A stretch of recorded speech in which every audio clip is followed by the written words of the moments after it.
Welcome back guys, आपका मेरे YouTube channel में फिर से स्वागत है। मेरा नाम है शुभम और हम इन्वेस्टमेंट मैनेजमेंट की यूनिट 1 कवर कर रहे थे, जिसके अंदर हमने अभी तक मोस्ट टॉपिक कवर कर लिए हैं। हमारे कुछ यूनिट 1 के टॉपिक बचे हैं, जिसमें टाइम वैल्यू ऑफ मनी और फाइनेंशियल इंफॉर्मेशन के सोर्सेज कहाँ से आती हैं, फाइनेंशियल इंफॉर्मेशन ये कवर करना है। छोटे छोटे टॉपिक्स हैं, रेलिवेंस आपके लिए बहुत है, तो आइए इनको एक बार कवर करते हैं। फिर हम अपनी यूनिट 2 के ऊपर जंप करेंगे, जिसके अंदर हम समझेंगे कि मार्केट क्या है, कैपिटल मार्केट का स्ट्रक्चर कैसा होता है, फाइनेंशियल मार्केट, मनी मार्केट, उसके इंस्ट्रूमेंट्स कैसे होते हैं। ये सारी चीज़ें हम यूनिट 2 के अंदर डिस्कस करेंगे। फिलहाल टाइम वैल्यू ऑफ मनी से स्टार्ट करते हैं, तो बिना किसी देरी के स्टार्ट करेंगे हम टाइम वैल्यू ऑफ मनी। देखिए, अब होता क्या है ना, टाइम वैल्यू ऑफ मनी का मतलब कि जैसे जैसे समय आगे बढ़ता जाता है, वैसे आपके पास आज जो पैसा है उसकी वैल्यू, इकोनॉमिक वर्थ जो है वो क्या होती है, वो डिक्रीज होती जाती है। उस कॉन्सेप्ट को बोलते हैं टाइम वैल्यू ऑफ मनी।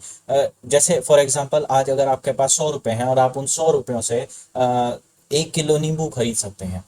कल को कोई ऐसे फैक्टर्स आए कि जिसकी वजह से नींबुओं के दाम जो है वो कितने हो गए, 200 रुपए किलो के अराउंड हो गए हैं। तो अब आपके पास 100 रुपए हैं। अब आप 100 रुपए से आज 1 किलो नींबू खरीद सकते थे, कल सिर्फ आधा किलो नींबू खरीद पाएंगे। तो ये जो फर्क आ गया है आज के 100 रुपए और कल के 100 रुपयों के अंदर, इस चीज को जब हम इकोनॉमिकली स्टडी करते हैं, उस कॉन्सेप्ट को बोला जाता है time value of money. Time, समय, वैल्यू ऑफ मनी, कि समय के साथ साथ जो पैसे की कीमत है उसके अंदर किस तरह की गिरावट है, किस तरह का चढ़ाव है, वो सारी चीजें इसके अंदर हम देखते हैं। तो आइए इसको एक बार पढ़ने की कोशिश करते हैं। Concept of time value of money states that money which is received today is more valuable than money receivable in future।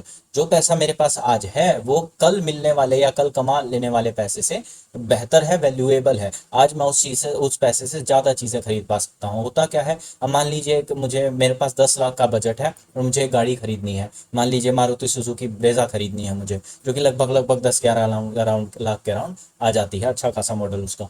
अब होगा क्या कि मैं आज उसको जाके बुक करवा के आऊंगा। जिस अमाउंट के ऊपर मैं बुक करवा के आता हूँ, मुझे उस अमाउंट के ऊपर वो गाड़ी मिल जानी चाहिए। लेकिन हुआ क्या कि वो बोले, सर आप एक काम कीजिए, 2 दिन और रुक जाइए या हफ्ता और रुक जाइए, इस गाड़ी का बिल्कुल एकदम नया मॉडल जो है कंपनी रिलीज करने वाली है, मार्जिन पे खड़ी है, रिलीज डेट बिल्कुल, आप उसका वेट कर लीजिए, वो नया है, बेहतर मॉडल है। अब हुआ क्या, आज मेरे पास 10 लाख था, 10 लाख के अंदर मान लीजिए उसका कोई एक टॉप मॉडल आ रहा था उस गाड़ी का। मैंने एक हफ्ता वेट किया, एक हफ्ते में उसका नया मॉडल आ गया। अब एक हफ्ता बाद जो मैंने उसका नया मॉडल लेने गया, तो उसके अंदर वो टॉप मॉडल नहीं मिल रहा था, मुझे उससे सेकंड टॉप मॉडल जो है वो मिल रहा था। अगर मान लीजिए उसका टॉप मॉडल ZXi है या कुछ है, तो मुझे अब उससे नीचे वाला मॉडल मिल रहा है। सेम पैसों में सेम गाड़ी, थोड़े अपग्रेडेड फीचर्स, नया मॉडल कहकर मेरे को वो चीज़ महंगे में मिल रही है। मेरा जो पैसा है 10 लाख रुपए, आज जो टॉप मॉडल खरीद सकता था, वो कल या एक हफ्ते बाद टॉप मॉडल खरीदने लायक नहीं बचा। तो ये चीज़ जो है ना, ये कॉन्सेप्ट होता है टाइम वैल्यू ऑफ मनी का। सिमिलरली, अगर आपको आज कोई 100 रुपए दे रहा है और बोले कि कल मैं तुमको जो है 100 रुपए दूंगा, तो वो कल मिलने वाले 100 रुपए की कीमत आज मिलने वाले 100 रुपए की कीमत से कम होगी, क्योंकि कल आप उस 100 रुपए से हो सकता है वो चीज़ें ना खरीद पाओ जो आज के 100 रुपयों से खरीद सकते हो। The amount of money that is received early can be further reinvested to earn income in the form of interest। अब मान लीजिए आपको जो है 100 रुपए आज मिल रहे हैं और आप बोलो कि 100 रुपए मैं तेरे को फिर से उधार दे देता हूँ, तो मुझे कल 120 रुपए रिटर्न कर दियो। तो अब कहाँ, तो कल मुझे वो 100 रुपए देने वाला था, अब कहाँ वो मुझे 120 रुपए भी देगा। इस तरह की चीज़ें जो हैं सारी फैक्टरिंग करनी पड़ती हैं। This is why people prefer to receive money at an earliest. It is also termed as an individuals time preference of money. Time value of money को क्या बोला जाता है, टाइम प्रेफरेंस ऑफ मनी, कि जितना जल्दी हो सके आप जो है अपना पैसा ले लीजिए। इसको जो है हम अपने हिंदू जो है अपना रनिंग जोक में बोलते हैं कि लक्ष्मी जब भी आए उसको मना नहीं करना चाहिए, ले लेना चाहिए। The time preference for money is generally expressed by interest rate. For example, if interest rate is 6%, it means that an individual can sacrifice the opportunity of receiving 100 today if he is offered 106 रुपए after 1 year। तो interest rate जो है वो बहुत बड़ा role play करता है इस चीज के अंदर, कि अगर मैं आपको ये लालच दूं कि भाई तू आज 100 रुपए मत ले, तू मेरे से 1 महीने बाद 100 रुपए ले लियो, मैं 100 रुपए के ऊपर तेरे को 10% का इंटरेस्ट भी दे दूंगा। यानी कि आज तू मेरे से 100 रुपए मांग रहा है, मैं तेरे को 1 महीने बाद 110 रुपए ला के दूंगा। तो इस तरह का जो लालच है, ये इंटरेस्ट रेट का जो एक प्रेफरेंस है, ये चीज इसके अंदर एक बहुत इंपॉर्टेंट रोल प्ले करता है, जिसको हम और थोड़ा समझेंगे। The following are the two techniques of time value of money. तो दो तरह की टेक्निक होती हैं, आपको पता होनी चाहिए। ये चीज जो है आप पहले पढ़ के आए होंगे। एक कंपाउंडिंग टेक्निक होती है, एक डिस्काउंटिंग टेक्निक होती है। अब कंपाउंडिंग टेक्निक का मतलब क्या होता है, जब आपके जो इंटरेस्ट रेट्स हैं या आपका जो पैसा है वो कंपाउंड हो, जिसके अंदर एडिशंस होती हैं, अगर आपको पता हो ये चीज। तो कंपाउंडिंग इंटरेस्ट यूजुअली जो यूज किया जाता है वो फ्यूचर वैल्यू पता करने के लिए किया जाता है कि आने वाले समय में आपके पैसे की वैल्यू कितनी होगी।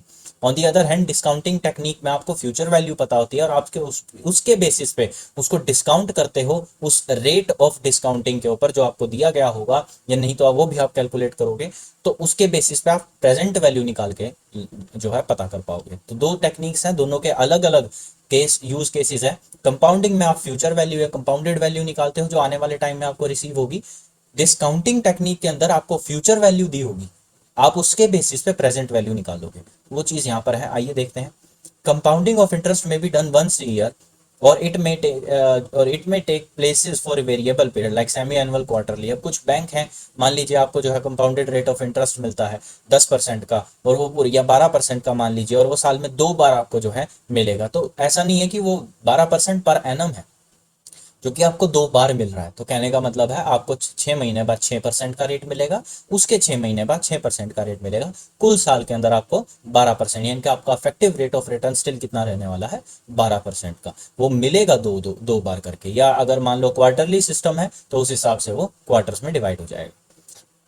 और मे बी फॉर एनविटी और uneven series of cash flows. For example compound value और future value of a single cash flow can be calculated by, तो ये आपको यहाँ पर फॉर्मूला दे रखा है। सीवी का मतलब होता है कंपाउंडेड वैल्यू, कि आपको आने वाले समय में क्या पैसा मिलने वाला है।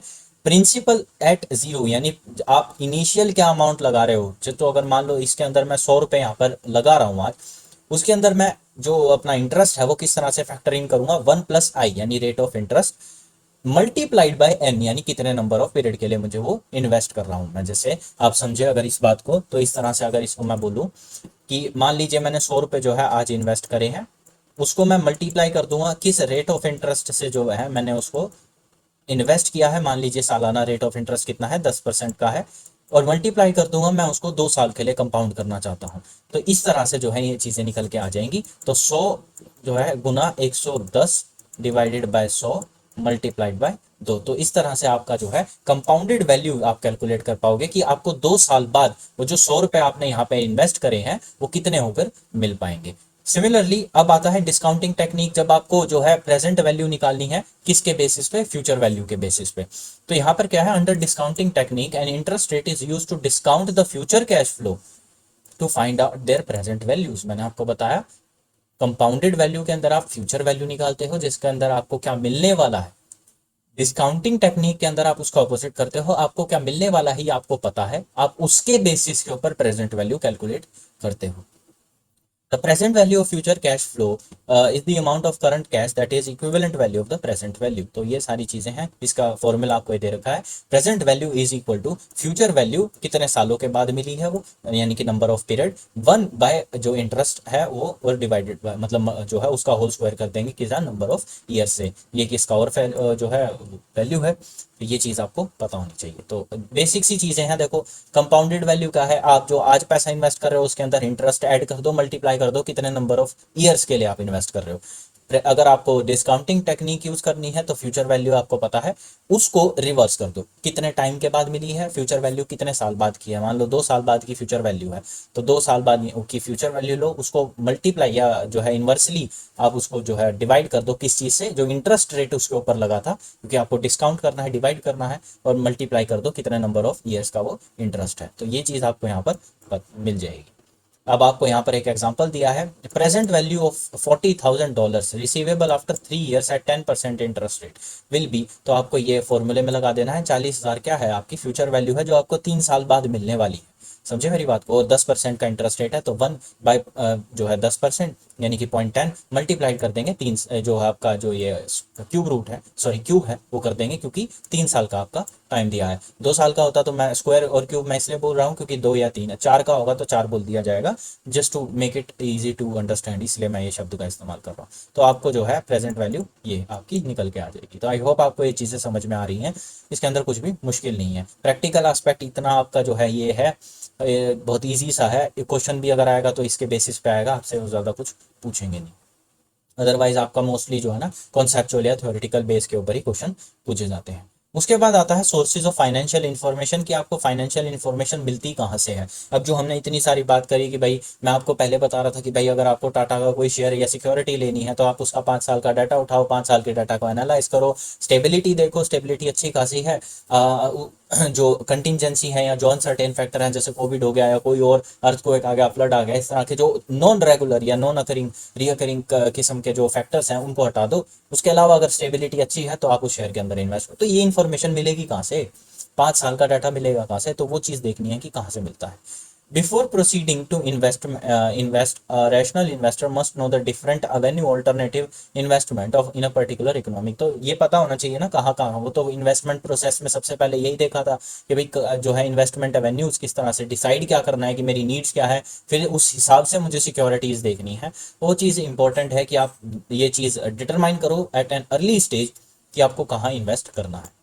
Further he should possess necessary intuition और आई स्किल्स के भाई जो है एनालाइज द इकोनॉमी, उसको थोड़ा सा जो है ना ज्ञान होना चाहिए इन चीज़ों के बारे में। ऐसा नहीं है कि ब्लाइंड जो ब्लाइंडली एंटर कर रहा है, ब्लाइंडली एंटर करने पे नुकसान होता है, और किसी के कहने पे भी एंटर नहीं करना चाहिए, क्योंकि वो भी इनडायरेक्टली आप ब्लाइंडली एंटर कर रहे हो, आप किसी के ऊपर ब्लाइंड फेथ कर रहे हो कि वो आपके पैसे को बढ़ा के दे देगा या अच्छी जगह इन्वेस्ट कर देगा। So always trust your self. आप अपने नॉलेज के हिसाब से, अंडरस्टैंडिंग के हिसाब से इन्वेस्टमेंट कीजिए। किसी अनजान अननोन जो है सोशल मीडिया के ऊपर अगर आपको कोई इन्वेस्टमेंट का, स्टॉक मार्केट का पेज दिख रहा है जिसके अंदर उसने बहुत सारी स्क्रीन्स लगा के, आजकल ये सिस्टम चला हुआ है, आपको पता होगा सोशल मीडिया के ऊपर, कि भाई जो है ज्वाइन अस और दिन का 3-4 हज़ार रुपये कमाइए, ये कमाइए, वो कमाइए, प्लीज़ इन सब चीज़ों से दूर रहिए। Early money is not good for जो है आपके फ्यूचर के लिए, करियर के लिए वो चीज़ अच्छी नहीं है। अभी के लिए तो हो सकता है आपको वो चीज़ें मिल जाए, लेकिन कल को आपको जो आपको लगेगा कि इतना टाइम वेस्ट करा है मैंने वो small amount of money earn करने के लिए, तो वो चीज़ों को अवॉइड कीजिए अभी के लिए। अगर आपको इन्वेस्ट करना है तो अच्छे से इन्वेस्ट कीजिए, नॉलेज के साथ, इंट्यूशन के साथ, अपने दिमाग के साथ, अंडरस्टैंडिंग के साथ, तब कीजिए। अदरवाइज किसी के कहने पर कुछ मत कीजिए।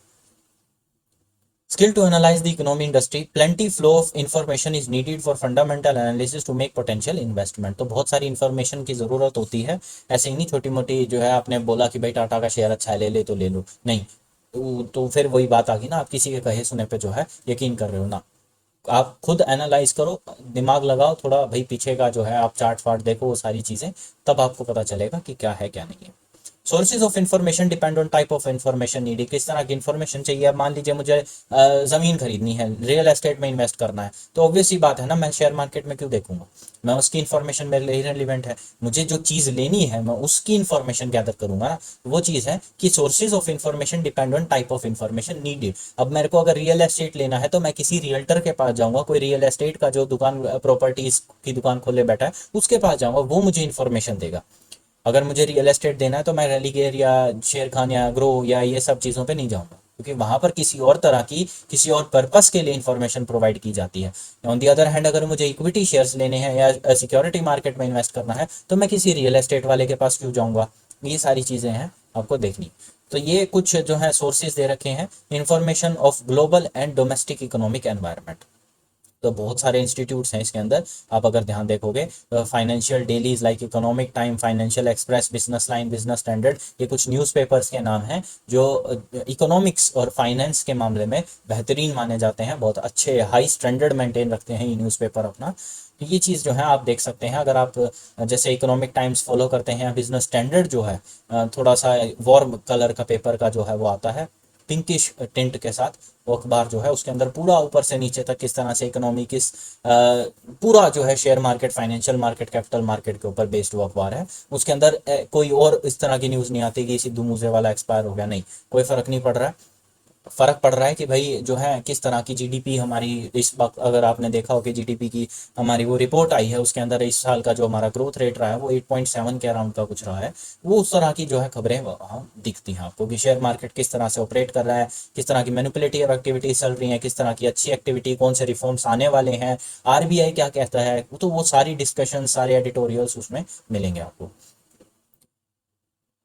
उसके बाद है जीडीपी, एग्रीकल्चर वो बता दिया। मॉनसून, क्योंकि देखो मॉनसून बहुत इंपॉर्टेंट फैक्टर है, मोस्ट इंपॉर्टेंट फैक्टर कंसीडर किया जाता है एग्रीकल्चर इंडस्ट्री के लिए, बाकी चीज़ों के लिए भी, लेकिन मोस्टली एग्रीकल्चर के लिए। तो आपने, अगर आपने हिस्ट्री भी अगर कभी ध्यान से पढ़ी है अपनी स्कूल लाइफ में, तो उसके अंदर भी आपको पता चलेगा कि जब भी वर्ल्ड वॉर हुआ है ना, तो सबसे पहले क्रॉप फेलियर आया due to lack of monsoon. तो आप ये चीज़ देखोगे कि मॉनसून एक ऐसा शब्द है जो बहुत इंपॉर्टेंट रोल प्ले करता है एग्रीकल्चर इंडस्ट्री के अंदर।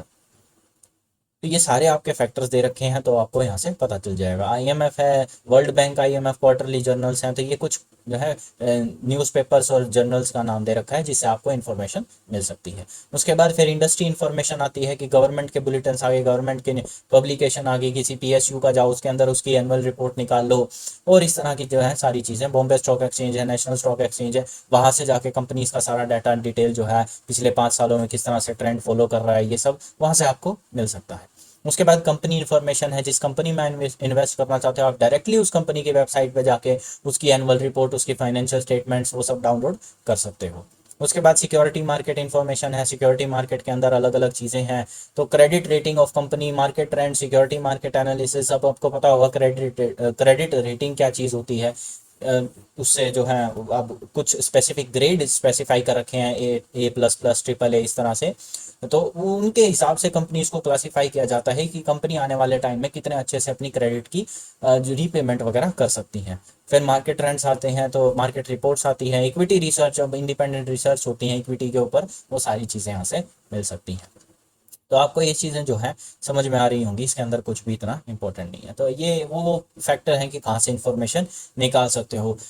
कुछ भी मत लिख के आना, बी सोफिस्टिकेटेड। ये जो आपको पीडीएफ दी गई है ना, ये अपनी यूनिवर्सिटी की जो है इन जो अपनी इंटरनल पब्लिकेशन है उसकी है। इसके अंदर जो चीज़ें आपको दी होती है ना, वो बहुत सोफिस्टिकेटेड, एक एक शब्द वो चीज़ होती है जो आपसे एग्जाम में एक्सपेक्ट किया जाता है कि आप वो चीज़ लिख कर आएंगे। तो इसी तरह की फॉर्मेटिंग अगर आप रखेंगे बहुत अच्छा है।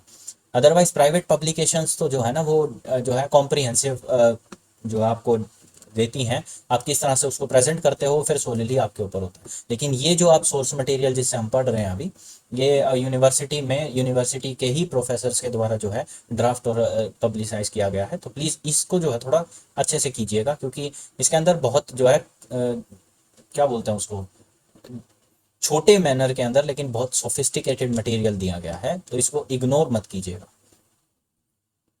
उसके बाद ये आपके कुछ सेल्फ असेसमेंट क्वेश्चंस आ जाते हैं। ये चीज़ वो क्वेश्चंस हैं जो प्रीवियस ईयर में आपके आ चुके हैं, तो वो सारी चीज़ें मिल जाएगा। तो अब देखो, जैसे what is time value of money, distinguish compounding and discounting of time value of money. इसके अंदर आप देख सकते हैं, मैंने कुछ आपको बताया है कि डिस्काउंटिंग टेक्निक में और कंपाउंडिंग में क्या फ़र्क होता है। कंपाउंडिंग फ्यूचर वैल्यू निकालने के लिए है, डिस्काउंटिंग फ्यूचर वैल्यू की मदद से प्रेजेंट वैल्यू निकालने के लिए है। तो वो सारी चीज़ें, चलिए अब आपका जो है यूनिट 2 स्टार्ट करते हैं।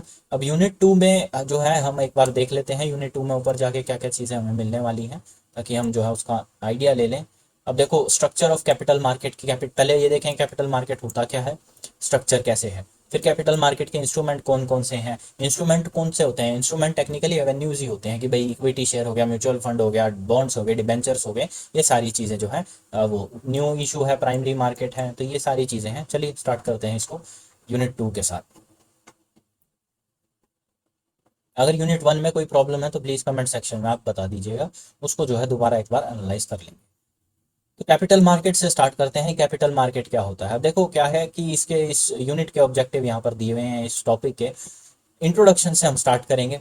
Financial market have a significant role to play in countries economic development. Financial markets analyze the saving from the public and surplus and make it available to industry, agriculture and service sector। अब देखिए कंपनियां किस तरह काम करती हैं, ये आपको शायद पता होगा। तो कुछ इस तरह का फंक्शन चलता है कि मान लीजिए ये है राम, तो इसके पास मंथली इनकम है इसकी 1 लाख रुपए, जिसके अंदर से ये दो चीजें करता है। क्या क्या, एक तो एक्सपेंसेस करता है, और दूसरी चीज क्या करता है जिसको कंजम्पशन कह लेते हैं इकोनॉमिक्स की टर्म में, और दूसरी चीज क्या करता है, सेविंग करता है या इन्वेस्टमेंट कह लीजिए। तो इस तरह की चीजें जो है ये अपनी पैसे से करता है। अब होता क्या है, देखो जब ये एक्सपेंस करता है तो ऑब्वियसली ये एक्सपेंस किस तौर पे करेगा, ये करेगा सर्विसेज या गुड्स के ऊपर। अब गुड्स किस तरह के हो सकते हैं, आईफोन ले लिया, एक गाड़ी ले ली, टीवी ले लिया, फ्रिज ले लिया, तो इस तरह की चीज़ें जो है ये कर सकता है। सर्विसेज के अंदर एजुकेशन सर्विस होगी, और ओला उबर इस तरह की जो है सर प्रोफेशनल सर्विस होगी, कंसल्टेंसी होगी, वो सारी चीज़ें यूज़ करेगा। इलेक्ट्रिसिटी हो गया, तो ये सारी क्या है सर्विसेज है, तो इनके ऊपर ये पैसा अपना क्या करता है यूज़ करता है, कंज्यूम करता है। अब इसने ये सब करने में लगाए मान लो 50,000 रुपये, इसके पास अब बचे कितने 50,000। अब ये 50,000 रुपये या तो अपने पास हार्ड कैश में अपने पास रख ले, जिसको सेविंग बोलेंगे। और अगर ये ऐसा करता है तो इस सेविंग को दूसरा नाम दे दिया जाएगा लीकेज का, क्योंकि मार्केट से इतना पैसा क्या हो गया है गायब हो गया है। मार्केट में 1,00,000 रुपए आए थे जो कि राम को प्रोवाइड कर दिए गए। राम के पास 1,00,000 रुपए थे, राम ने उसे 1,00,000 रुपए के अंदर से मार्केट में कितने रिटर्न करे, सिर्फ 50,000 रुपए। 50,000 उसने कहाँ रख लिए, सिर्फ अपने पास रख लिए हार्ड कैश में। इसको बोलेंगे leakage. On the other hand अगर ये इस 50,000 से किसी कंपनी के अंदर इन्वेस्ट कर देता है, कंपनी या बैंक या कुछ भी, ठीक है, तो उसके अंदर अगर ये इन्वेस्ट कर देता है तो इस चीज को बोलेंगे इन्वेस्टमेंट। अब देखो कहने को क्या है कि ये इन्वेस्टमेंट है 50,000 रुपए की, इसने करी 10% के इंटरेस्ट रेट पर एनम के ऊपर, इसको साल के एंड में मिल जाएंगे कितने 55,000 रुपए।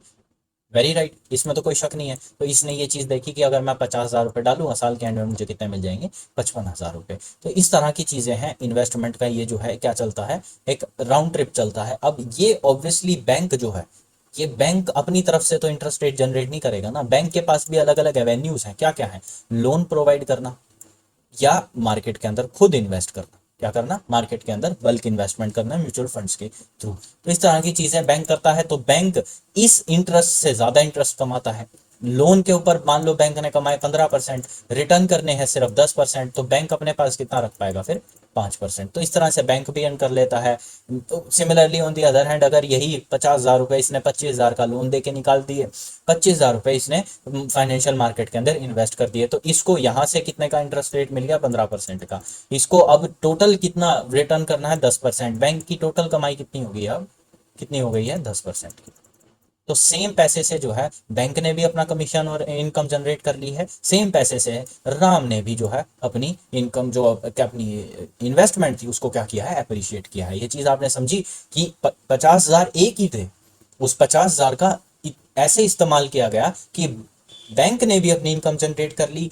कैपिटल के अंदर जहां इन्वेस्ट किया गया था मार्केट के अंदर, जिस कंपनी के अंदर, जिस कंपनी के इक्विटी शेयर खरीदे, उस एक कंपनी को भी पैसा पहुंच गया।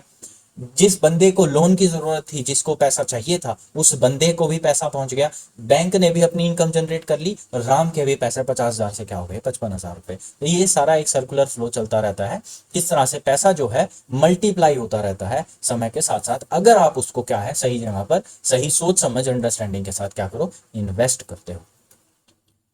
तो ये क्या है, तो चैनलाइज करता है सेविंग फ्रॉम पब्लिक। राम की सेविंग कहाँ पहुंचा दी गई, जहां पर डेफिसिट थी, जहां पर कमी थी। कहाँ कमी थी, किसी को लोन चाहिए था, किसी कंपनी को जो है इक्विटी कैपिटल चाहिए थी, बैंक को पैसे चाहिए। तो इस तरह की सारी चीजें जो है ये करता है। आई होप आपको ये चीज समझ में आई है। Financial market has two segment, namely money market and capital market. दो सेगमेंट्स होते हैं, मनी मार्केट होता है और कैपिटल मार्केट होता है। तो अब देखते हैं मनी मार्केट कौन सा है। Money market deals in short term securities while capital market deals in long term securities. तो ऐसी जगह जहां पर आप शॉर्ट टर्म सिक्योरिटीज, अभी देखेंगे शॉर्ट टर्म सिक्योरिटी कौन सी होती है, इन्वेस्ट कर सकते हैं, उस चीज का नाम होता है मनी मार्केट। देखो मनी का क्या मतलब है, जैसे आप अगर आप अकाउंटेंसी में जाओगे तो आपने पढ़ा है कि रेवेन्यू और कैपिटल एक्सपेंडिचर दो तरह के एक्सपेंडिचर। रेवेन्यू एक्सपेंडिचर कौन से होते हैं, जो रिकरिंग नेचर के होते हैं, डे टू डे बेसिस पे आपको करने पड़ते हैं, यानी कि उनके साथ कैश का फ्लो क्या है, मनी का फ्लो क्या है, एक्सेसिव है, डेली बेसिस पर कुछ पैसा आ रहा है, डेली बेसिस पर कुछ पैसा जा रहा है। कैपिटल एक्सपेंडिचर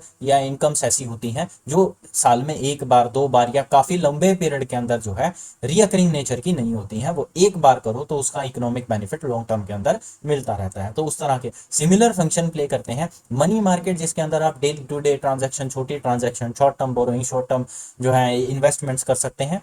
कैपिटल मार्केट के अंदर आप लॉन्ग टर्म इन्वेस्टमेंट्स या लॉन्ग टर्म बोरोइंग्स वगैरह कर पाएंगे। Capital market refer to the market or source which help corporate in arranging long-term finance and long-term capital through different capital market instruments like equity share, preference share, debenture and bonds. तो आपको पता चल गया capital market क्या चीज होती है। Company को अगर आईपीओ वगैरह इशू करने हैं, इक्विटी शेयर्स देने हैं, तो वो कैपिटल मार्केट के थ्रू प्रोवाइड किया जाता है कैपिटल मार्केट में, क्योंकि वो लॉन्ग टर्म जो है लोन है, लॉन्ग टर्म एग्रीमेंट्स हैं, जिसके अंदर आप जो है कंपनी को बहुत लंबे समय के लिए पैसा दे रहे हो, लंबे समय के लिए पैसा आपका रखती है कंपनी, तो आपको अच्छा खासा इंटरेस्ट और डिविडेंड भी प्रोवाइड करती है।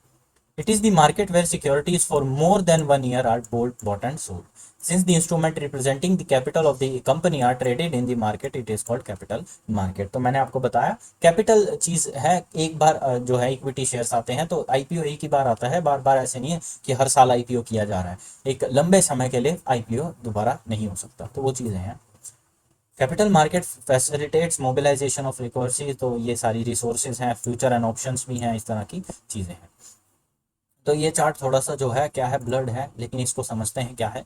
Supply of money capital, individual corporation institute bank, तो ये सारी चीजें वो हैं जो पैसा पहुंचाते हैं। मैं हूँ इंडिविजुअल हूँ, ग्रो ऐप के थ्रू, ज़रोधा ऐप के थ्रू, या कोई और जो डिजिटल ब्रोकर है उसके थ्रू किसी कंपनी में इन्वेस्ट करता है, बैंक्स में इन्वेस्ट करता है, कॉरपोरेशंस हैं, एक कंपनी दूसरी कंपनी में इन्वेस्ट करती है, जो बैंक्स हैं वो किसी दूसरी कंपनी दूसरे बैंक्स के अंदर इन्वेस्ट करते हैं, और गवर्नमेंट भी ये काम करती है। ये अपना पैसा कहाँ डालते हैं, ये न्यू इशू मार्केट में डालेंगे, स्टॉक एक्सचेंज के अंदर, जहाँ पर ऑलरेडी एग्जिस्टिंग शेयर्स को जो है रीट्रेड किया जाता है। मान लो जो शेयर लिस्ट कर दिए गए हैं उन शेयर को ही खरीदा बेचा जाता है, डेली ट्रेडिंग वहाँ होती है, और दूसरे फाइनेंशियल इंस्टीट्यूशंस हैं जो ये काम फैसिलिटेट करते हैं। और ये फिर से यहाँ से पैसा कहाँ जाता है, इंडिविजुअल्स को, कॉर्पोरेशन एंड एंटरप्राइज को। तो मैंने बताया, मान लीजिए यहाँ पर एक इंडिविजुअल है, राम है, उसने कोई पैसा लगाया म्यूचुअल फंड के अंदर, उसको जैसे कोई पैसा लगा दिया मान लो बैंक के अंदर, सॉरी म्यूचुअल फंड ना कह के फाइनेंशियल इंस्टीट्यूशन बैंक के अंदर उसने 50,000 रुपए का जो है इन्वेस्टमेंट कर दिया as a saving bank, simply saving bank का अकाउंट खोला, 50,000 उसके अंदर डाल दिए। बैंक ने क्या किया, बैंक ने वो पैसा आगे किसी शाम को दे दिया जिसको लोन की जरूरत थी। अब जो है इस तरह से जो है ट्रेडिंग चलती रहती है। आई होप आपको ये चीज़ें समझ में आ गई। सिमिलरली कॉर्पोरेशन है, वो अपना पैसा भी किसी बैंक अकाउंट में जो है कुछ किसी इक्विटी में इन्वेस्ट करवाती हैं, सेविंग बैंक्स में होता है, तो उस तरह के सारे जो हैं तरीके अपनाए जाते हैं। उसके बाद है स्ट्रक्चर ऑफ कैपिटल मार्केट की, कैपिटल मार्केट दिखता कैसा है, तो इस चार्ट के थ्रू देखते हैं। तो कैपिटल मार्केट के अंदर जो है ना कुछ अलग अलग तरह की चीजें होती हैं, जिनको आप एवेन्यूज कह लीजिए, सिक्योरिटीज कह लीजिए, जो आपका स्ट्रक्चर डिफाइन करते हैं कैपिटल मार्केट भारत के अंदर किस तरह से काम करता है। तो सबसे पहले आती हैं गवर्नमेंट सिक्योरिटीज, सबसे सेफेस्ट मानी जाती हैं, लोएस्ट इन द चार्ट के भाई सबसे सेफ है, मे बी रिटर्न ठीक ठाक है या बिल्कुल कम है, क्योंकि रिस्क लो है तो रिटर्न्स जो है आप ज़्यादा उम्मीद नहीं करते, एक्सपेक्ट नहीं करते, बट हाँ कुछ चीज़ें हैं जिसके अंदर रिस्क बिल्कुल लो है but at the same time returns भी ठीक ठाक हैं, तो उस तरह की सिक्योरिटीज़ हैं गवर्नमेंट सिक्योरिटी। उसके बाद है इंडस्ट्रियल मार्केट सिक्योरिटीज़, आप इंडस्ट्री में इन्वेस्ट करते हो वो चीज़ें। फिर डेवलपमेंट फाइनेंशियल इंस्टीट्यूशन है और फाइनेंशियल इंटरमीडियरीज हैं, तो वो चीज़ें। तो इसके अंदर कौन कौन आते हैं, मर्चेंट बैंक्स आते हैं, म्यूचुअल फंड्स आती हैं, leasing company, venture capital, other financial organisation. Industrial market में न्यू इशू मार्केट आ जाता है, ओल्ड इशू मार्केट आ जाता है, जिसके अंदर आपके स्टॉक एक्सचेंज आ जाते हैं, IFCI, ICICI, एसएफसीज, IDBI, IIB, UTI, ये सारी चीज़ें हम पढ़ेंगे, डोंट वरी। तो ये आपका एक कैपिटल मार्केट का स्ट्रक्चर है, जिसके अंदर गवर्नमेंट सिक्योरिटीज़ हैं, इंडस्ट्रियल मार्केट सिक्योरिटीज़ हैं, डेवलपमेंट फाइनेंशियल इंस्टीट्यूशंस हैं, और फाइनेंशियल इंटरमीडियरीज हैं जो ये काम फैसिलिटेट करवाते हैं। Government securities market. In this segment, government and semi-government securities backed by Reserve Bank of India are traded. Gilt edge market इसको बोलते हैं। अगर आपके नेट जीआरएफ में ये क्वेश्चन आए कि व्हाट डू इनमें से निम्न में से कौन सी गिल्ट एज सिक्योरिटीज का दूसरा नाम है, तो आप उसके अंदर गवर्नमेंट सिक्योरिटी मार्केट को मेंशन कर सकते हैं। तो रिजर्व बैंक ऑफ इंडिया के द्वारा बैक की जाती हैं, सेफेस्ट मानी जाती हैं सबसे। अगर आपने जो मैंने टेलीग्राम पे चार्ट भेजा उसके अंदर आप देखोगे, उसके अंदर भी ये चीज़ आपको मिल जाएगी। Industrial security market. In this segment, share and debenture of existing and corporate firm are traded. This market is further classified in two market, primary market and secondary market. Primary market वो है जिसके अंदर fresh capital race की जाती है, जिसको IPO वगैरह बोलते हैं, इनिशियल पब्लिक ऑफर, जिसके अंदर पहली बार किसी कंपनी के क्या होता है, शेयर्स को लिस्ट या ट्रेड किया जाता है, issuing new share bond. In the secondary market, securities already issued in the primary market are further traded between investors to investors through the registered stock exchanges. तो हम जो आप जैसे मैं और आप जैसे लोग हैं, तो हम सेकेंडरी मार्केट के अंदर जो है ट्रेड करते हैं, क्योंकि हम ऑलरेडी एग्जिस्टिंग शेयर्स को क्या कर रहे हैं, बाय और सेल कर रहे हैं। फिर डेवलपमेंट फाइनेंशियल इंस्टीट्यूशन आ जाते हैं, आईसीआईसीआई, एसएफसी हो गया, आईडीबीआई हो गया, सिडबी, एक्सिम बैंक, यूटीआई वगैरह।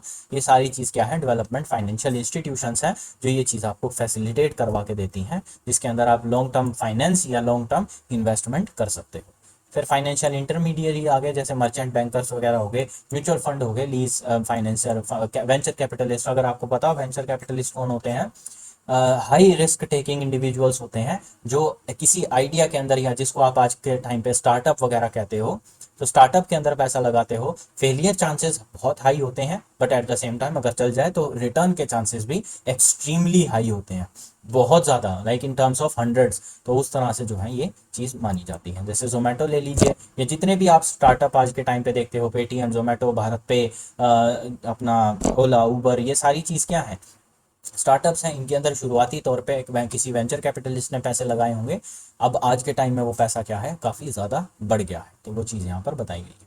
उसके बाद है कैपिटल मार्केट इंस्ट्रूमेंट। कौन कौन सी कैपिटल मार्केट के इंस्ट्रूमेंट होते हैं, तो आपने देखा है शेयर्स होते हैं, डिबेंचर्स होते हैं। शेयर दो तरह के होते हैं, इक्विटी और प्रेफरेंस। प्रेफरेंस शेयर आगे सब डिवाइडेड होते हैं, पार्टिसिपेटिंग, नॉन पार्टिसिपेटिंग। अब आपको इतना पता है कि असल मैनेजमेंट के अंदर राइट किसका होता है, इक्विटी शेयर होल्डर्स का। बट कुछ प्रेफरेंस शेयर होल्डर भी होते हैं जिनको पार्टिसिपेटिंग राइट मिल सकते हैं, वो भी टॉप लेवल मैनेजमेंट के अंदर अपने फीडबैक्स दे सकते हैं।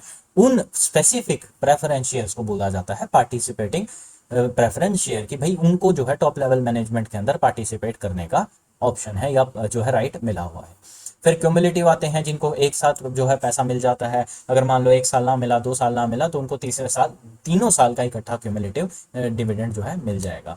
फिर रिडीमेबल आता है कि कुछ टाइम के बाद रिडीम हो सकते हैं, यानी मैच्योर हो सकते हैं, नहीं वो सारी चीज़ें। सिमिलरली डिबेंचर्स भी हैं, सिंपल और सिक्योर डिबेंचर्स होते हैं, जिसके अंदर ज़्यादा रिस्क नहीं होती है, सिक्योर्ड रहते हैं। यानी कि अगर कंपनी कल को लिक्विडेट हो जाती है तो one of the earliest repayments होती हैं इन सिक्योर डिबेंचर्स को मिल जाती है। फिर बेयर एंड रजिस्टर्ड डिबेंचर्स होते हैं, रिडीमेबल और इरिडीमेबल डिबेंचर्स आते हैं। ये सारी चीज़ें आप अकाउंटेंसी में पढ़ के आए हैं, मास्टर्स लेवल पे इन चीज़ों को बार बार दोबारा डिस्कस करने का कोई पॉइंट नहीं बनता है। बस याद रखिएगा कैपिटल जो है इन सोर्सेज के द्वारा जनरेट की जाती है। अब आते हैं न्यू इशू या प्राइमरी मार्केट के ऊपर।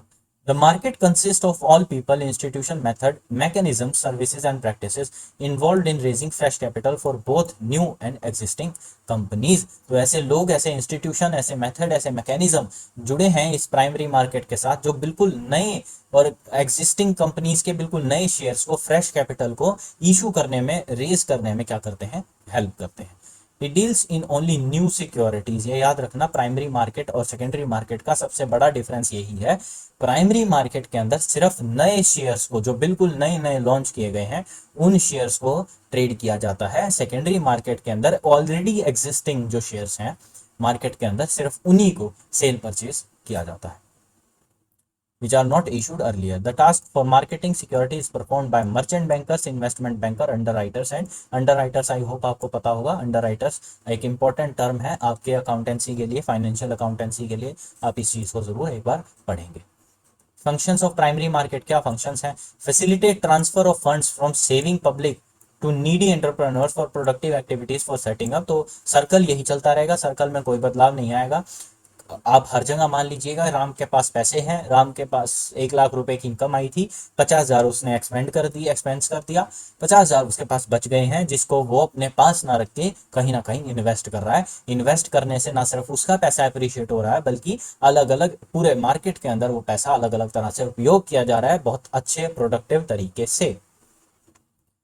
उसके बाद क्या है कि हाँ, facilitates to sell existing firm to the public as going concern by converting privately held ownership into public limited। अगर मान लीजिए कोई ऐसा केस आता है जैसे नेशनलाइजेशन या प्राइवेटाइजेशन, इस तरह का कोई केस आता है, कोई कंपनी पहले एक पब्लिक सेक्टर अंडरटेकिंग थी जो अब प्राइवेट में बदल रही है, तो उसके शेयर्स को कन्वर्ट करवाने का काम भी किसका है, ये प्राइमरी मार्केट का है। सिमिलरली अगर पब्लिक सेक्टर अंडरटेकिंग है जो प्राइवेट सेक्टर अंडरटेकिंग है जो अब पब्लिक सेक्टर अंडरटेकिंग में कन्वर्ट हो रही है, तो उसके प्राइवेट शेयर्स को भी पब्लिक शेयर्स में कन्वर्ट करने का काम प्राइमरी मार्केट करती है।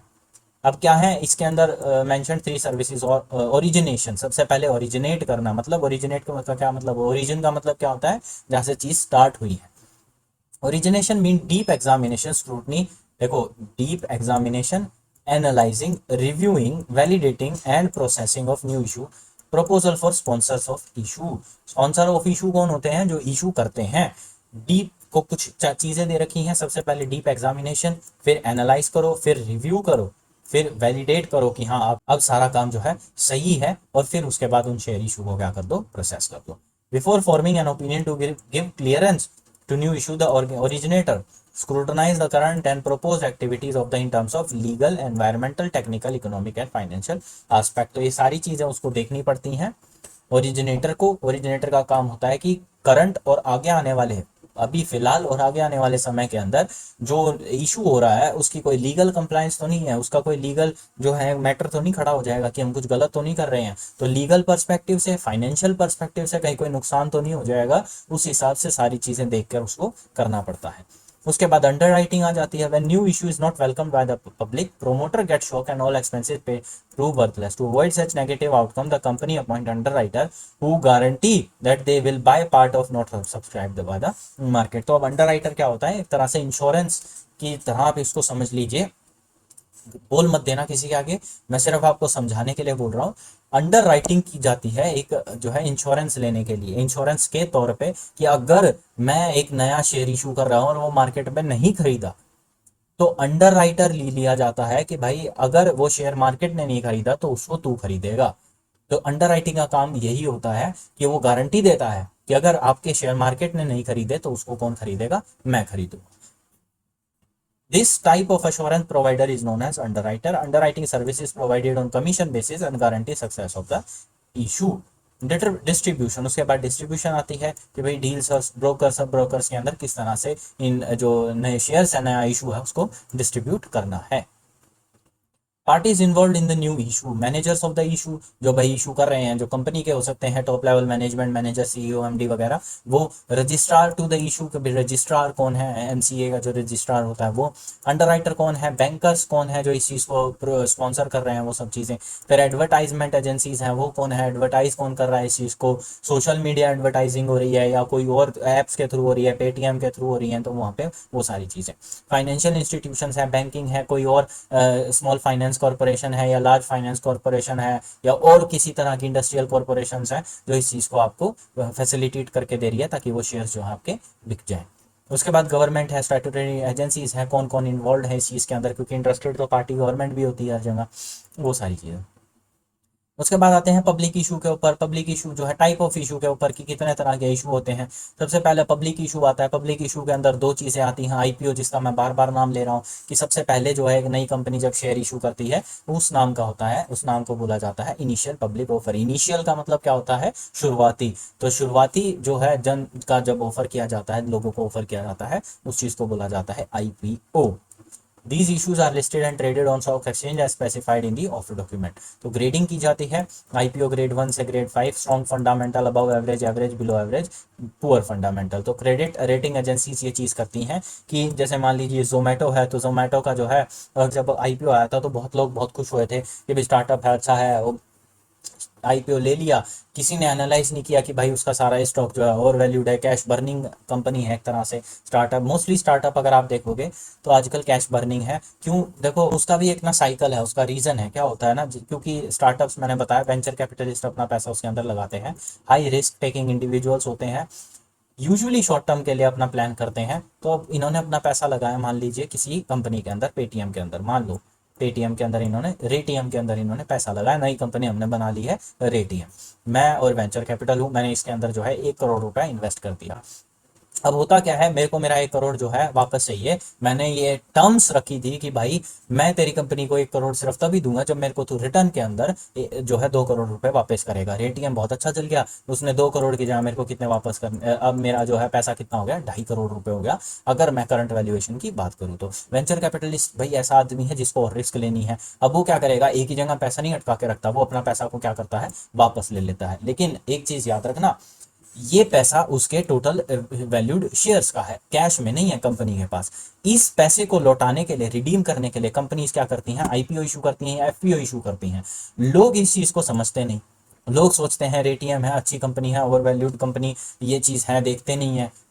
पास्ट एंड देखा भाई अच्छी चल रही है, वो सारी चीजें हैं, उसके फाइनेंशियल स्टेटमेंट्स नहीं देखते हैं कि क्या एक्चुअली उसकी करंट स्टैंडिंग इतनी है भी या नहीं है, प्रॉफिट मेकिंग है भी या नहीं है। अब मान लीजिए जोमेटो है, कितने टाइम से लॉस मेकिंग कंपनी है वो एक, लेकिन उसके बावजूद भी वो जो है आईपीओ बहुत सक्सेसफुल रहा। ओवरली जो है ओवरवेलमिंग रिस्पॉन्स आया उनको अपने आईपीओ के अंदर, जितनी उनकी मिनिमम सब्सक्रिप्शन थी उससे भी कई गुना ज़्यादा जो है उनको सब्सक्रिप्शंस अलॉट करनी पड़ गई। तो उस तरह की चीज़ें हुई हैं, लेकिन एट द सेम टाइम जैसे ये काम हुआ, हफ्ते 10 दिन के अंदर जोमेटो का सारा शेयर जो है नीचे गिर गया। क्यों गिर गया? जोमेटो के पास पैसा है, जोमेटो ने इमीडिएटली अपने ओरिजिनल कैपिटलिस्ट या वेंचर कैपिटलिस्ट को वो पैसा क्या कर दिया, रिडीम कर दिया।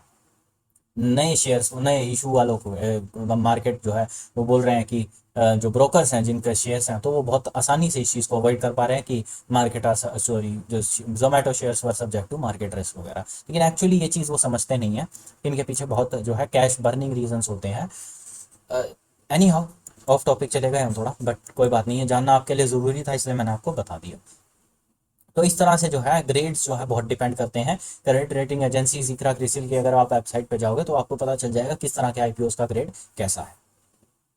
Follow on public offer FPO की, अगर मान लो एक बार शेयर इशू कर दिए उसके बाद दोबारा करने हैं तो वो एफपीओ वगैरह करते हैं। फास्ट ट्रैक इशू है, this facility is available only in BSE and SE to well establish compliant listed company in their follow of public. अगर मान लो कभी एकदम इमीडिएट कैसे पैसे की जरूरत पड़ जाती है तो फास्ट ट्रैक इशू वगैरह कर दिया जाता है, लेकिन ये सिर्फ उन्हीं कंपनी को सुविधा मिलती है जो अपने सारे कंप्लायंसेस वगैरह जो है, सारी जो रिक्वायरमेंट्स हैं वो अच्छे से फुलफिल कर रही हैं। उसने कभी डिफॉल्ट नहीं करा है, उसके प्रॉफिट्स अच्छे हैं, जो उसकी रेगुलेटरी बॉडीज़ हैं, कोई रजिस्ट्रार हैं, उसको प्रॉपर फाइनेंशियल स्टेटमेंट्स अपनी टैक्स रिटर्न में कभी डिफॉल्ट नहीं करा है, कोई पेनल्टी या कोई उस तरह की चीज़ें लगी नहीं। तो उस तरह की अगर रिक्वायरमेंट्स पूरी हैं तो फास्ट ट्रैक इशू अवेल कर सकते हैं। उसके बाद प्रेफरेंशियल इशू है, प्रेफरेंस शेयर्स वगैरह का अगर आपको issue to selected group of person की, अगर सिर्फ कुछ सेलेक्टेड ग्रुप ऑफ पर्सन को अगर इशू करना है तो उसको प्रेफरेंशियल इशू बोलते हैं। फिर राइट इशू आता है जिसके अंदर आप फर्दर राइट्स इशू कर देते हो, या आपने अब अपने उसके अंदर पढ़ा होगा कंपनी इशू के अंदर, अगर आपने 12th क्लास के अंदर या ग्रेजुएशन के अंदर इशू ऑफ शेयर्स का चैप्टर अच्छे से पढ़ा है तो राइट इशू उसके अंदर एक अच्छा खासा टॉपिक था। बोनस इशू और राइट इशू, तो आपको ये पता होना चाहिए। राइट इशू जो है करंट शेयर्स के प्रोपोर्शनेट वगैरह दिया जाता है या एडिशनल राइट्स प्रोवाइड किए जाते हैं, वो सारी चीज़ें। अब टाइप्स ऑफ इन्वेस्टर्स बताया गया है, किस तरह के इन्वेस्टर होते हैं। क्वालिफाइड इंस्टीट्यूशनल बायर होते हैं जो सेबी के द्वारा जो है अप्रूव्ड होते हैं, उन लोगों को बोलते हैं qualified institution. Authorised by SEBI fall in this category. 50% of the offer size is reserve by, मान लीजिए ऑफर जो है वो कितने का है, 100 शेयर्स का है, तो उसके अंदर से 50% जो शेयर्स हैं वो क्वालिफाइड इंस्टीट्यूशनल बायर के लिए क्या होते हैं, रिजर्व किए जाते हैं। उसके बाद नॉन इंस्टीट्यूशनल इन्वेस्टर आ जाते हैं जिसके अंदर रेजिडेंट इंडिविजुअल, जैसे आप जैसे मेरे जैसे लोग हैं जो किसी इंस्टीट्यूट के साथ जुड़े नहीं हुए हैं, बस हम नॉर्मल जो है कभी ना कभी अपना मन करता है थोड़े बहुत पैसे बच गए तो वो सब इन्वेस्ट कर लेते हैं। फिर रिटेल इन्वेस्टर आ जाते हैं जिनका जो है वैल्यू है इन्वेस्टमेंट की वो 2 लाख से एक्सीड नहीं करती हैं। तो एंकर इन्वेस्टर्स, तो ये सारी चीज़ें हैं आपके लिए उतनी रेलिवेंट नहीं है, मैं ये नहीं कहूँगा कि आप इसको इग्नोर कर दीजिए, बट हाँ एक बार रीडिंग दीजिए, उससे ज़्यादा इसको ज़रूरत नहीं है रीडिंग देने की। फिर आते हैं method of new issue in primary, तो पब्लिक इशू थ्रू प्रोस्पेक्टस। अब आपको पता होगा प्रोस्पेक्टस के बिना कोई भी इशू इशू आप ऑथराइज ही नहीं कर सकते हो। प्रोस्पेक्टस एक ऐसा डॉक्यूमेंट होता है, आप देखो अगर आप किसी यूनिवर्सिटी में एडमिशन लेने, स्कूल में भी, तो आपको सबसे पहले क्या दिया जाता है, प्रोस्पेक्टस दिया जाता है जिसके अंदर स्कूल के बारे में लिखा होता है, स्कूल का पिछला रिकॉर्ड कैसा है, बच्चों ने किस तरह से परफॉर्म किया है, स्कूल का फीस स्ट्रक्चर कैसा है, स्कूल का करिकुलम कैसा है, एफिलिएशन कैसी है। तो एक सारा डिटेल्ड होता है उसके अंदर कि आपकी जिस स्कूल है या आप जिस इंस्टीट्यूशन में एडमिशन ले रहे हो उसका पीछे पास्ट का किस तरह का रिकॉर्ड है, कौन कौन से कोर्सेज वो ऑफर कर रहा है। सिमिलरली एक इशू के एस्पेक्ट में अगर बात करूं तो उसके अंदर प्रोस्पेक्ट होता है जिसके अंदर आपके कंपनी की सारी डिटेल्स दी जाती हैं, कंपनी की ऑथराइज कैपिटल कितनी है, सब्सक्राइब कितनी रहने वाली है, पीछे अगर इशू किया गया है तो सब्सक्राइब एंड इशूड कितनी है, रिटेन्ड अर्निंग कितनी रही है, डिविडेंड का डिस्ट्रीब्यूशन किस तरह का रहा है, कितनी फ्रीक्वेंसी पे डिविडेंड डिस्ट्रीब्यूट किया है, एजीएम्स किस तरह से हुई हैं, जीएम्स किस तरह से हुई हैं, ये सारी चीज़ें उसके अंदर। फाइनेंशियल स्टेटमेंट्स कैसी हैं, क्या क्या सर्विसेज वो प्रोवाइड कर रही है, सर्विसेज का जो है प्रोस्पेक्ट कैसा है फ्यूचर में आने वाले टाइम में, वो सारी डिटेल्स जो हैं आपको दी जाती हैं एक प्रोस्पेक्टस के थ्रू। उसके अंदर फिर फाइनली लिखा जाता है ना इशू आने वाला है, इतना इशू करेंगे, इतने शेयर्स जो हैं इशू करेंगे, इतने में से इतने जो हैं हम उम्मीद कर रहे हैं सब्सक्राइब, या मिनिमम सब्सक्रिप्शन की अमाउंट इतनी है। उसके अंदर फिर शेयर प्राइस लिखा होगा, intrinsic value, face value, market value, offered value, ये सारी चीज़ें उसके अंदर डिटेल डिटेल में आपको दी गई होंगी, वो सारी चीज़ें यहाँ पर दी जाती है। It is the most common method under which the issuing company through a document named abridged prospectus invite the public to subscribe at the predetermined price। तो मेरिट क्या है? issue invite large section of public to invest, sometime it is called direct method and no intermediates। तो prospectus जो है directly लोगों तक पहुंचाया जाता है, उसके अंदर ब्रोकर, म्यूचुअल इन्वेस्टर्स, इन सब का कोई रोल ज़्यादा रहता नहीं है। डिमेरिट क्या है? This method of issuing is quite costly and it involves huge amount of expenditure, right, underwriting commission, brokerage, administrative expenses, publicity expenses, legal charges. It is suitable for large issue only. उसके बाद offer for sale आ जाते हैं। The company places an agreed price with some investment banker, broker भी हो सकता है, who resell the securities to ultimate investor at a higher price. तो क्या होता है, एक कंपनी है, मान लीजिए रिलायंस है, रिलायंस ने क्या किया, झुनझुनवाला को बोला कि भाई एक काम कर, तो हमारे ना 1 लाख शेयर्स ले ले 100 रुपए के। झुनझुनवाला ने बोला ठीक है भाई ले लेता हूँ। अब रिलायंस बोला कि अपने पास मत रख, इनको आगे बेच, ठीक है। झुनझुनवाला बोला ठीक है भाई ये भी कर देता हूँ। अब झुनझुनवाला जो है एज अ स्टॉक ब्रोकर ये शेयर्स को क्या करेगा, लोगों में बेचेगा, किसी को 2 यूनिट, किसी को 10 यूनिट, किसी को 20 यूनिट। तो इस तरह से वो रिटेल के तौर पे यहाँ पर, तो ये एक होलसेल एजेंट मान लीजिए, एक रिटेल एजेंट मान लीजिए, फिर फाइनल इन्वेस्टर्स तक वो छोटी यूनिट्स के अंदर मिलता रहेगा। अब मान लीजिए इसने 100 रुपए में खरीदा था, तो हो सकता है लोगों को जो है अल्टीमेटली 150 रुपए पर शेयर के हिसाब से। तो इस तरह की चीज़ें होती हैं। तो अल्टीमेटली झुनझुनवाला क्या करेगा, आपको पता होगा झुनझुनवाला का, तो दमानी का, ये सारे जो है हमारे कुछ नामी इन्वेस्टर्स हैं, तो वो सारी चीज़ें। उसके बाद इसके भी मेरिट और डीमेरिट दे रखे हैं। फिर प्राइवेट प्लेसमेंट ऑफ सिक्योरिटी आ जाती हैं। Similar to offer for sale है, except the investments under this matter resale at higher price to selected group of individual. देखो ऊपर क्या था कि ये किसी को भी बेचे कोई फर्क नहीं पड़ता, लेकिन इसके अंदर कुछ सेलेक्टेड ग्रुप ऑफ इंडिविजुअल्स ही हैं जिनको ये मार्केट। अब झुनझुनवाला ने यहाँ पर तो है राम श्याम दीनानाथ जो है, किसी को भी बेचे हो कोई फर्क नहीं पड़ता है। रिलायंस के अल्टीमेटली शेयर सारे बिक गए हैं, रिलायंस को अपने 100 रुपये मिल गए हैं और झुनझुनवाला को अपने 50 रुपये का जो है कमीशन मिल गया है। तो इस तरह की जो है यहाँ पर ट्रेडिंग होते हैं। अब झुनझुनवाला नॉर्मल लोगों या जो है नॉन इंस्टीट्यूशनलाइज जो हमारे जैसे इंडिविजुअल ट्रेडर्स हैं या सॉरी इन्वेस्टर्स हैं, उनको ना बेच के किसी बैंक को ये शेयर बेच दे, तो उस चीज़ को बोला जाएगा आपका प्राइवेट प्लेसमेंट ऑफ शेयर की। भाई किसी एक ऑर्गेनाइजेशन या कुछ स्पेसिफिक लोग हैं जिनको ये शेयर बेच दिया जाए। अब झुनझुनवाला हो सकता है अपने से छोटे जो लेवल के ब्रोकर्स हैं उनको बेच दे, फिर वो ब्रोकर्स आगे इन शेयर्स को जो अल्टीमेट इन्वेस्टर्स हैं उन तक पहुंचाएं। तो उस तरह के जो है सर्कल बन सकता है। इसके मेरिट और डीमेरिट दे रखे हैं। फिर बुक बिल्डिंग आ जाता है, may be defined as, 2 number के लिए आपका बहुत महत्वपूर्ण है बुक बिल्डिंग क्या चीज़ होती है। By company raising capital through public offering both IPO and FPO to aid price and demand discovery. तो एक कंपनी या तो आईपीओ करेगी या एफपीओ करेगी, लेकिन जब एक कंपनी है जो पुरानी है, काफी टाइम से ऑपरेट कर रही है और वो नए शेयर्स भी डालना चाह रही है, एट द सेम टाइम पुराने शेयर्स को भी जो है री इशू रीलोकेट करना चाह रही है, तो उस केस में आईपीओ एफपीओ दोनों एक साथ किया जा सकता है। इस सिचुएशन को बुक बिल्डिंग का नाम दे दिया जाता है। Process used by company raising capital through public offerings both IPO and FPO to aid price and demand discovery. इस तरह की चीजें जो है की जाती हैं। कुछ स्टेप्स दिए गए हैं, वो आपको देख लेना। यहाँ पर एक एग्जांपल के तौर पे समझा दिया गया है। फिर एम्प्लॉय स्टॉक ऑप्शन प्लान आ जाता है। अगर आप मान लो किसी कंपनी में काम करते हैं, आपकी परफॉर्मेंस अच्छी है, कंपनी आपको जो है अपनी शेयर्स दे देती है, तो उस तरह के जो है एक बोनस के तौर पे आपको शेयर्स वगैरह दे देते हैं। इनफैक्ट आजकल क्या हो रखा है ना, अगर आप किसी कंपनी में काम करते हो तो आपका देखेंगे, अगर मान लो आपका जो सीटीसी है, कॉस्ट टू कंपनी, जो आपका एक्चुअल पैकेज जिसको बोलते हैं, वो 10 लाख रुपए का है। अब 10 लाख को या 12 लाख मान लीजिए, अब 12 लाख को आप डिवाइड करोगे 12 से, तो आपकी मंथली इनकम होनी चाहिए 1 लाख रुपए, लेकिन ऐसा नहीं होता। आपकी मंथली इनकम 70-75 हज़ार के अराउंड होती है। अब वो क्यों होती है कि इसलिए होती है क्योंकि भाई 1 लाख रुपए में से कुछ चीज़ें तो आपकी स्टैट्यूटरी डिडक्शंस में चली जाती हैं, कुछ आप जो है मंथली एडवांस टैक्स की पेमेंट्स करते हो, वो सारी चीज़ें हैं, लेकिन कुछ ऐसा पोर्शन है जो उस में और कम रह जाता है। वो क्या है, वो कि भाई आपको शेयर्स दे रखे हैं हमने, उतने उतने वैल्यू के, जितनी आपकी इनकम मिलती है ना आपको एडिशनल, उतने वैल्यू के हमने आपको क्या दे रखे हैं, शेयर्स दे रखे हैं। तो उस तरह की चीज़ें हैं। Enable employ to company to buy fix number at a predetermined exercise which is lower than existing price. तो इस तरह की जो है आपको इस ऑप्शंस मिल जाते हैं। प्राइसिंग ऑफ न्यू शेयर किस तरह से हैं, ये हम आने वाले लेक्चर्स में करेंगे। फिलहाल इतना बहुत है। आई गेस आपके लिए शायद ज़्यादा ना हो गया हो। ये चीज़ आप करके आइएगा अच्छे से, साथ साथ रीडिंग लेते रहिए। कोई ऐसा जो है इसके अंदर बहुत टेक्निकल पार्ट नहीं आ रहा है, बेसिक चीज़ें हैं, वो सारी चीज़ें हैं जो आप 11th क्लास से पढ़ते आ रहे हो। उनको बस क्लब कर दिया गया है एज पर कन्वीनियंस। तो प्लीज़ इन सब चीज़ों को जो है आप पढ़ लीजिए। मिलते हैं अपने अगले लेक्चर में, तब तक अगर कोई डाउट हो तो कमेंट सेक्शन में पूछ लीजिएगा।